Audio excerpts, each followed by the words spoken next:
Vrei să faci cea mai bună zacuscă din lume? În acest video vei învăța să faci cea mai bună zacuscă din lume. Îți voi prezenta cele 3 secrete capitale care te vor ajuta pentru a face cea mai bună zacuscă din lume. Hai să trecem în revistă ingredientele principale. Avem nevoie de 15 kg de vinete, din care vom rămâne cu 5 după ce curățăm vinetele. Și suntem la primul secret. Nu cumpărați ardei capia, mai bine cumpărați ardei gogoșari. Ăsta este primul secret. Ardeiul gogoșar este mai dulce, este mai cărnos, dă o textură mai bună întregii paste de zacuscă. Avem nevoie de 10 kg de ardei gogoșar și după curățare vor rămâne cu 3 kg după coacere și curățare.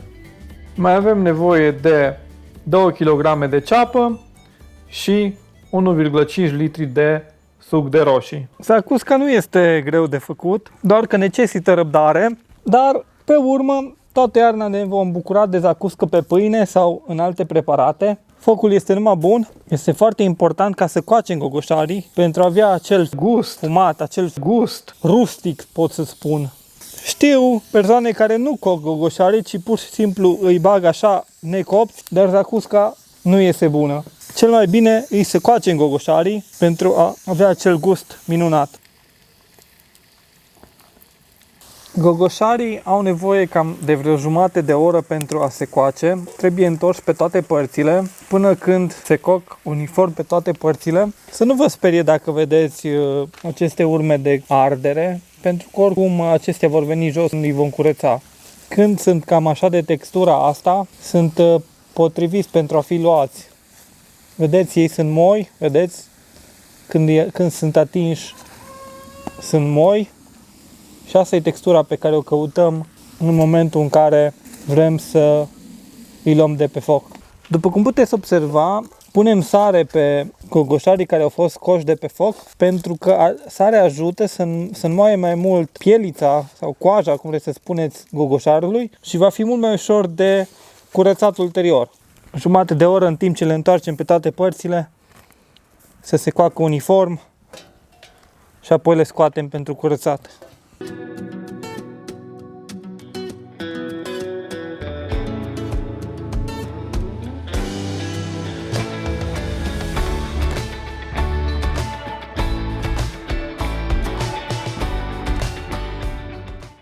Ok, dragilor, când sunt cam de textura aceasta, vedeți cum e vineta asta, e coaptă, e moale, la atingere e foarte moale, coaja se duce ușor dacă dau cu degetul, vedeți cum s-a dus aici, înseamnă că e gata. Deci asta e o vânătă gata. Dacă vă place zacusca, dați acestui video un like. Și acum suntem la faza de curățat gogoșarii și vinetele. În primă fază venim și dăm jos coaja asta carbonizată. Se dă destul de ușor pentru că se dă destul de ușor jos, fiindcă am pus sare. Dacă nu puneam sare, probabil se dădea mult mai greu jos.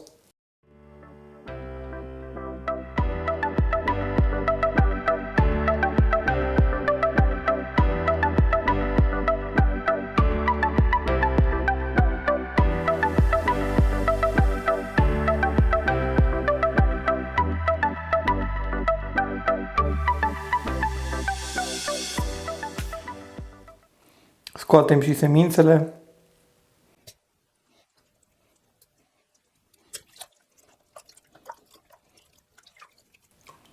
Scoatem și cotorul.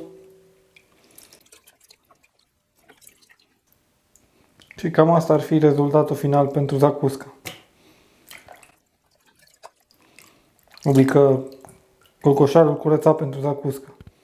La vinete e chiar un pic mai ușor de curățat decât la ardei capia.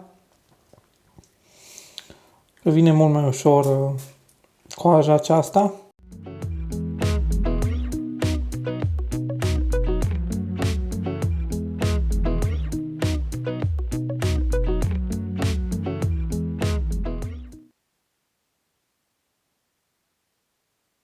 Și acum începem să mărunțim ceapa la această mașină de tocat.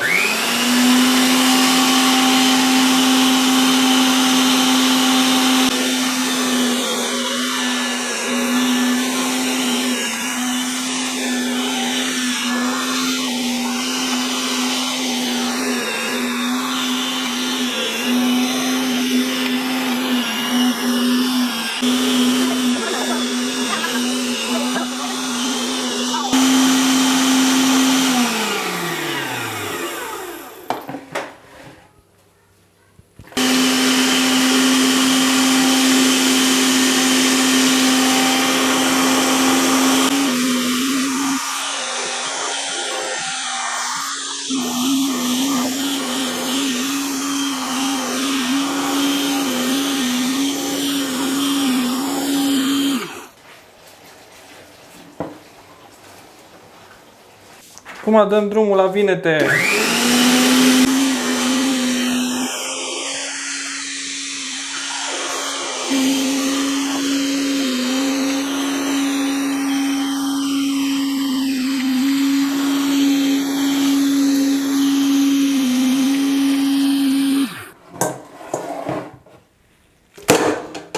Și acum trecem la ingredientele secundare. Avem nevoie de 1 litru de ulei pentru dinstuirea cepei. Această ceapă împreună cu uleiul se pun la foc mic și se dinstuie ceapa cam o oră. După aproximativ o oră de când am pus ceapa cu uleiul la dinstuit, este momentul să băgăm ardeiul gogoșar înăuntru pentru a face pasul următor din rețetă. Băgăm gogoșarul pe care l-am tocat mai devreme peste ceapă.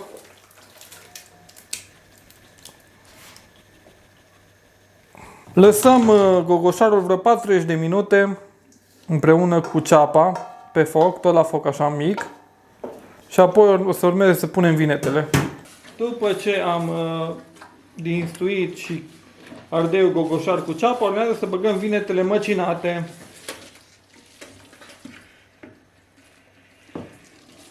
Astea vin dinstuite cam jumate de oră împreună cu restul și apoi venim cu restul ingredientelor. Și acum a venit momentul să băgăm cei 1,5 litri de bulion de roșii. Uitați aici ce culoare frumoasă, sunt din roșiile noastre de grădină. Și cu bulionul ăsta cam jumătate de oră trebuie să fiarbă. Urmează imediat condimentele.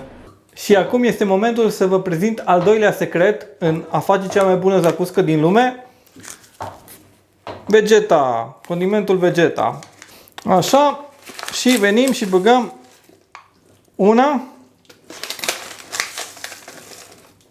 două linguri de Vegeta în zacuscă. Deci asta este al doilea secret pentru a face cea mai bună zacuscă din lume. Următorul condiment secundar, să spun așa, ar fi dafinul, foile de dafin sau frunzele de dafin.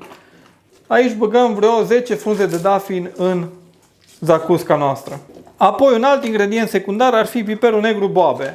Din acesta punem cam atâta cât am eu în palmă. Acum nu știu să vă dau un gramaj, cam atâta la compoziția noastră. Un alt ingredient secundar pe care îl adăugăm, și ăsta este ultimul pe care îl adăugăm în compoziția noastră de zacuscă, este o lingură de sare gemă măruntă pentru murături. Apropo, unora le place să fie un pic mai dulce zacusca. Rețeta e fără zahăr și e foarte bună și e cea mai bună din lume, zic eu. Dar dacă consideri că ai nevoie de un pic de zahăr, să fie un pic mai dulce, poți să pui o lingură, maxim 2 în rețetă. Noi nu o să punem, dar am zis că o zic și pe asta ca să fie pe gustul tuturor. Da, am ajuns și la faza în care trebuie să umplem borcanele și așa încet le umplem și imediat ajungem și la secretul numărul 3 pentru cea mai bună zacuscă din lume. Luăm așa cu o lingură și ne asigurăm că umplem cu zacuscă borcanul în așa fel încât să nu existe bule de aer. De aia tot fac așa cu lingura, ca să nu existe bule de aer. Că dacă acele bule de aer vor exista, se poate strica peste iarnă zacusca.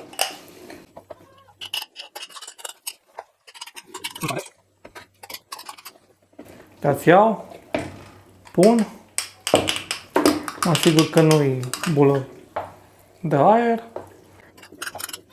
În timp ce pun, trebuie învârtit în oală, fiindcă dacă nu se învârte, se va prinde pe fund zacusca și va prinde un gust rău.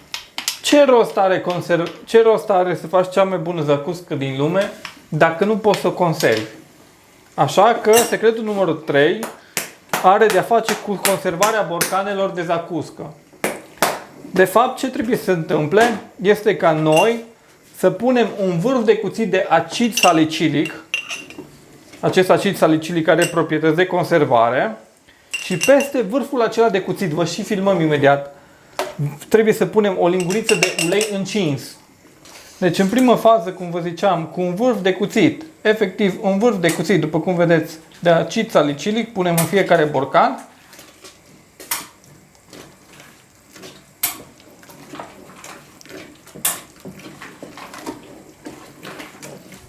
Venim cu o lingură de ulei încins pe care l-am luat acum de pe foc și vedeți, se și observă că el e încins, că la contactul cu zacusca și acidul salicilic are o mică reacție. În felul ăsta ne asigurăm că se conservă zacusca noastră.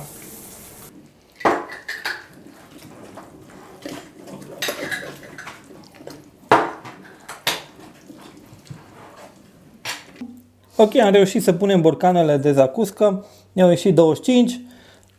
Acum le-am pus într-un, noi îi spunem pat cald, practic e o lădiță din plastic și am pus pături în jur și punem și pături peste să acoperim borcanele, pentru ca borcanele să se răcească treptat și să nu explodeze din cauza șocului termic.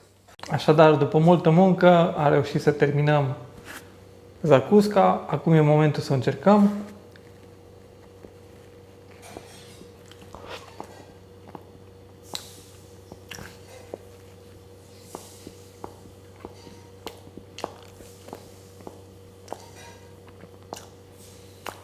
E foarte, foarte bună. Dacă ți-a plăcut acest video, nu uita să-i dai un like, abonează-te și distribuie și prietenilor tăi. Ne vedem data viitoare. Ciao!